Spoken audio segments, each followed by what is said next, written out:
24 big breaking. Argentina ടീമിനെ കേരളത്തിലെത്തിക്കുന്നതുമായി ബന്ധപ്പെട്ട് സർക്കാർ ഖജനാവിന് നഷ്ടമുണ്ടായിട്ടില്ല എന്ന കായിക മന്ത്രി വി അബ്ദുറഹ്മാന്റെ വാദം പൊളിയുന്നു.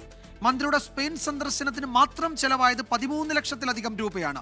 ഇത് തെളിയിക്കുന്ന വിവരാവകാശ രേഖ 24 പുറത്തുവിട്ടു. അർജന്റീന ടീമിനെ കേരളത്തിലെത്തിക്കുന്നതുമായി ബന്ധപ്പെട്ട ചെലവുകളെല്ലാം നോക്കുന്നത് സ്പോൺസർ എന്നും സർക്കാരിന് നഷ്ടമില്ലെന്നുമായിരുന്നു കായിക മന്ത്രി വി അബ്ദുറഹ്മാന്റെ നിലപാട്.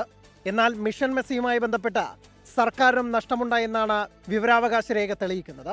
2024 സെപ്റ്റംബറിലായിരുന്നു അർജന്റീന ഫുട്ബോൾ അസോസിയേഷനുമായുള്ള ചർച്ചയ്ക്കെന്ന പേരിൽ മന്ത്രിയുടെയും കായിക വകുപ്പിലെ ഉദ്യോഗസ്ഥരുടെയും സ്പെയിൻ സന്ദർശനം.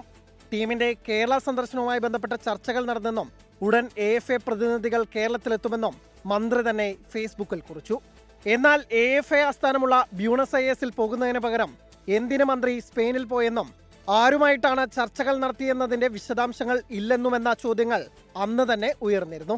ഇങ്ങനെ ദുരൂഹതകൾ ഏറെ ബാക്കിയാക്കിയ സ്പെയിൻ യാത്രയ്ക്ക് 13,04,434 രൂപ സർക്കാരിന് ചെലവായെന്നാണ് കായിക വകുപ്പ് തന്നെ സമ്മതിക്കുന്നത്.